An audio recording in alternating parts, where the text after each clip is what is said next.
കൂടുതൽ വാർത്തകളും വീഡിയോകളും കാണാൻ ഈ ചാനൽ സബ്സ്ക്രൈബ് ചെയ്യുക. കൂടെ ബെൽ ബട്ടൺ അമർത്തുക. നമസ്കാരം. ഏഷ്യാനെറ്റ് ടിവിയുടെ എപ്പിസോഡിലേക്ക് എല്ലാ മാന്യപ്രേക്ഷകർക്കും സ്നേഹം നിറഞ്ഞ ഹൃദയം നിറഞ്ഞ സ്വാഗതം. ഇന്നത്തെ നമ്മുടെ വിഷയം എന്താണെന്ന് വെച്ച് കഴിഞ്ഞാൽ, ജന്മം തന്നവർക്ക് കർമ്മം ചെയ്തില്ലെങ്കിൽ, ഇപ്പം ഒരാൾക്ക് നല്ല വിവാഹബന്ധം നടന്നു, നല്ല കുട്ടികളുണ്ടായി, ആ കുട്ടികളെ നല്ല രീതിയിൽ വളർത്തി, വേണ്ട സമയത്ത് വിദ്യാഭ്യാസം, വേണ്ട സമയത്ത് ജോലി, അവരുടെ കഴിവിനൊത്ത ജോലി വാങ്ങിച്ചു കൊടുത്ത് നല്ല വിവാഹം കഴിപ്പിച്ച് അവർ മുന്നോട്ട് പോവുക. അപ്പം ഈ ജന്മം തന്ന ഒരു മാതാവും പിതാവും ഉണ്ടാവും. ഇപ്പം എന്തിനൊരു എക്സ്പിരി ഡേറ്റ്, ഒരു കാലാവധി എന്തിനായാലും ഉണ്ട്. അപ്പം അവർ മരണപ്പെട്ട് കഴിഞ്ഞാൽ അവരെ വാർദ്ധക്യകാലത്ത് നമ്മൾ നോക്കേണ്ട കാര്യങ്ങളൊക്കെ ഉണ്ട്. അവർക്ക് വേണ്ട സമയത്ത് ട്രീറ്റ്മെൻറ്റുകൾ വേണ്ട പോലെ ശുശ്രൂഷിക്കുകയൊക്കെ ചെയ്യണം.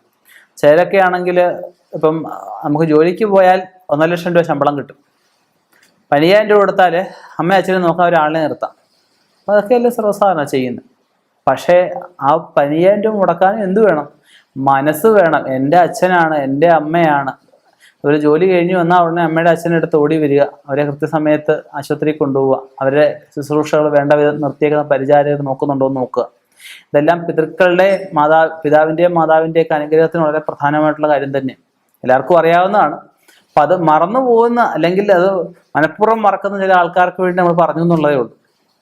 അപ്പം അങ്ങനെ പ്രായമായി കഴിഞ്ഞാൽ നല്ല കർമ്മങ്ങൾ ചെയ്തൊരു പെട്ടെന്ന് അധികം നാൾ കിടന്ന് വിഷമിക്കാതെ കണ്ടിട്ട് മരിക്കും.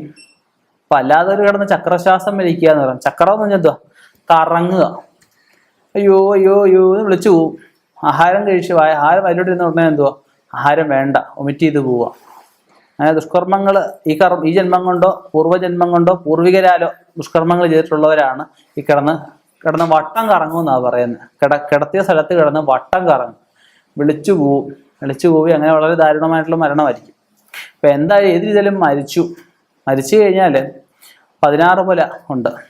16 ദിവസം താടി മുടി വെട്ടാൻ പാടില്ല, പുറത്തോട്ട് യാത്ര ചെയ്യാൻ പാടില്ല, മത്സ്യാംശം കഴിക്കാൻ പാടില്ല, കള്ളം പറയാൻ പാടില്ല, പകലുറങ്ങാൻ പാടില്ല. ഇങ്ങനെയുള്ള കുറച്ച് കർമ്മങ്ങൾ നിഷ്ഠകളൊക്കെ പ്രകാരം കാര്യങ്ങളൊക്കെ ചെയ്ത് 16 കഴിഞ്ഞ് നമ്മൾ 41 ദിവസം വരെ മുട്ടുബലിയും കൈബലിയൊക്കെ ഇടേണ്ട അവസ്ഥകളൊക്കെ ഉണ്ട്. ഇതിനിടയ്ക്ക് സഞ്ചയനത്തിന് അസ്ഥി എടുത്ത് വെച്ച് വിളക്ക് കത്തിക്കണം. 1 വർഷം കഴിയുമ്പോഴത്തേക്കും ഈ അസ്ഥി മാതാവിൻ്റെ ആയാലും പിതാവിൻ്റെ ആയാലും കൊണ്ട് ഒഴുക്കി ബലികർമ്മങ്ങളൊക്കെ ചെയ്യേണ്ടവരുണ്ട്. ഒരു 16 കഴിഞ്ഞിട്ട് 41 അകവായിട്ട് മരിച്ച നാൾ ദോഷങ്ങൾ എന്തെങ്കിലും ഉണ്ടെങ്കിൽ ബലിയിട്ടവർക്ക് പലവിധ ദോഷങ്ങൾ വരാം. അതിന് വേണ്ടുന്ന കർമ്മങ്ങൾ ചെയ്ത് ആ ദോഷങ്ങളെ മാറ്റി 1 വർഷം ആകുമ്പോൾ ഈ അസ്ഥി 1 വർഷം ചില പറയും വിളക്ക് കത്തിക്കാൻ പറ്റത്തില്ല. വിളക്ക് കത്തിക്കാൻ പറ്റില്ല, അവിടെ വെച്ചാൽ മതി. അവിടെ വെച്ചതിന് ശേഷം നമ്മൾ കൊണ്ടുപോയി 1 വർഷം കഴിഞ്ഞിട്ട് അസ്ഥി ഒഴുക്കാവും. അത് പ്രത്യേകം ചെയ്യേണ്ട ഒരു കാര്യമാണ്. അത് ഒരിക്കലും ചെയ്യാൻ പാടില്ല. 16 കഴിയുമ്പോൾ അല്ലെങ്കിൽ 41 കഴിയുമ്പോൾ കൊണ്ട് അസ്ഥി ഒഴുക്കുന്നത്. 1 വർഷം കഴിഞ്ഞ് അസ്ഥി ഒഴുക്കിയതിന് ശേഷം നമ്മൾ ഈ പറഞ്ഞ കർമ്മങ്ങളെ വിധപ്രകാരം ചെയ്തിട്ടുണ്ടെങ്കിൽ ആത്മാവ് പൂർണ്ണമായിട്ട് തൃപ്തരായിട്ടുണ്ട്. ആത്മാവ് പരസ്പരന് കടന്നിട്ട് അതായത് മുകളിലത്തെ ലോകത്ത് സത്യലോകം എല്ലാം കടന്നിട്ട് നമ്മൾ ഭദ്രരായിട്ടുള്ളവർക്കുള്ള പ്രത്യേകം ലോകമുണ്ട്. അതിൻ്റെ വാതൊക്കെ ചെന്ന് നിൽക്കും. നല്ല കർമ്മങ്ങൾ ചെയ്താൽ സ്വർഗത്തിലോട്ടും പാപകർമ്മങ്ങൾ ചെയ്താൽ നരകത്തിലോട്ടും പോകുന്നതാണ് പറയപ്പെടുന്നത്, അല്ലേ? ഇപ്പം ചേർക്കാണെങ്കിൽ ജന്മം പൂർത്തിയായിട്ടില്ലെങ്കിൽ അടുത്ത ജന്മമായിട്ട് ഈ ഭൂമിയിലേക്ക് തന്നെ വരും. അപ്പം നമ്മൾ വരുന്നതിൻ്റെ വർഷാവർഷം ഇവർക്ക് ബലിയിടേണ്ടതായിട്ടുണ്ട്. ചേർക്കാണെങ്കിൽ അച്ഛൻ മരിച്ച നാളിലെ അമ്മ മരിച്ച അമ്മ മരിച്ച നാള് പോലും ചോദിച്ചാൽ അറിയത്തില്ല. അപ്പം അങ്ങനെയുള്ള കർപ്പൂരത്തിലെ വാവിന് ബലി ഇട്ടാൽ മതി. ഇങ്ങനെയുള്ള വാവ് പോലും ചെയ്യാൻ പറ്റാതെ, അല്ല ചേരാ അമ്മ മരിച്ചു, ഇപ്പം ലീവില്ല, അല്ലെ ഇപ്പോൾ എടുത്ത് പോയി കഴിഞ്ഞാൽ നമ്മുടെ കയ്യിൽ നിന്ന് ടിക്കറ്റ് എടുക്കേണ്ടി വരും ഫ്ലൈറ്റിന് പോകാൻ. അച്ഛൻ മരിച്ചു, അല്ലെ ഇപ്പോൾ പോകാൻ സമയമില്ല, ഇപ്പം ബിസിനസ് ഉള്ള സമയമാണ്. അങ്ങനെയൊക്കെയുള്ള കാര്യങ്ങളൊക്കെ പറഞ്ഞിട്ട് ഈ ജന്മം തന്നവർക്ക് കർമ്മം ചെയ്യാൻ സാധിച്ചില്ലെങ്കിൽ അവരെ ചെയ്യുന്ന ഏറ്റവും വലിയ നിന്ദയാണെന്ന് ഞാൻ പറയുന്നത്. അവനോട് ജന്മം തന്നു. ഇപ്പം നമ്മൾ പറയും ഇന്ന ആളിൻ്റെ എൻ്റെ മുത്തച്ഛനാ, അല്ലെ എന്നെ ആള് എൻ്റെ അപ്പൂപ്പനാ. ഇവർക്ക് അച്ഛനും അമ്മയ്ക്കും മാത്രമല്ല, അച്ഛൻ്റെ അച്ഛനാവാം, അമ്മയുടെ അച്ഛനാവാം, അച്ഛൻ്റെ അമ്മയാവാം, അമ്മയുടെ അമ്മയാവാം.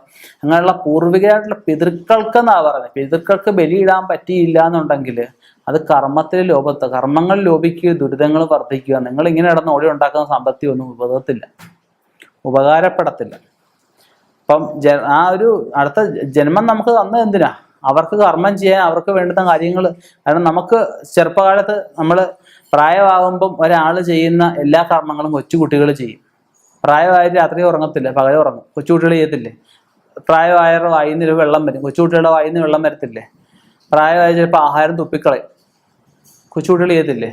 അവർക്ക് വികാരങ്ങൾ അറിയാൻ വയ്യ, ദേഷ്യപ്പെടുന്ന അവസരമുണ്ട്. കൊച്ചുകുട്ടികൾക്ക് ഇതെല്ലാം ഉണ്ടാകത്തില്ലേ? 6ഉം 60ഉം ഒരുപോലാന്നാണ് പറയുന്നത്. അങ്ങനെ നമ്മളെ നോക്കി വളർത്തിയ അച്ഛനും അമ്മയും നമ്മൾ ശുശ്രൂഷിക്കുന്നില്ല, അവർക്ക് വേണ്ടുന്ന കാര്യങ്ങൾ ചെയ്യുന്നില്ല, പിന്നെ നമ്മൾ ജീവിക്കുന്ന എന്ത് അർത്ഥമാണ് അവിടെ ഉള്ളത്? ഒരർത്ഥവും ഇല്ല. ആ ജന്മം തന്നവർക്ക് കർമ്മം ചെയ്യാൻ പറ്റാതെ വരുന്ന അവസ്ഥകളിൽ പിതൃ ശാപം, പിതൃ ദോഷം എന്ന് പറഞ്ഞ അവസ്ഥ ഉണ്ടാവും. എന്തുണ്ടെങ്കിലും ഐശ്വര്യമില്ല, അനുഭവയോഗമില്ല എന്ന് പറഞ്ഞ അവസ്ഥ വരും. അനുഭവയോഗം ഉണ്ടാവാൻ വേണ്ട കാര്യങ്ങളാണ് നമ്മൾ ചെയ്യേണ്ടത്. ചിലർക്ക് സുഹൃതക്ഷയം ഉണ്ടാവും.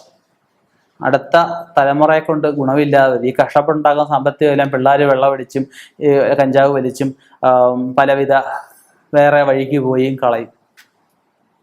അവർ പിന്നെ കേസ് വഴക്കുകളിൽ പെട്ട് അവർ ആ ഒരു രീതിയിൽ അങ്ങ് പോകും. ഇവർ പൈസ കഷ്ടപ്പെട്ടുണ്ടാക്കി വെറുതെ ആയി.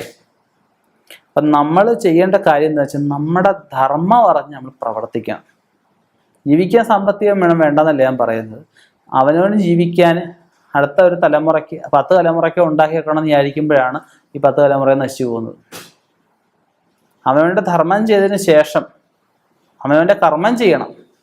കർമ്മം ചെയ്യാതെ കണ്ടിട്ട് ഈ പറഞ്ഞ സുഖലോലുപതയെ പോലെ അവനവൻ്റെ കാര്യം നോക്കി പോകുമ്പോൾ ഉണ്ടാകുന്ന ദുഃഖങ്ങൾ അനുഭവിക്കാൻ തയ്യാറാവണം.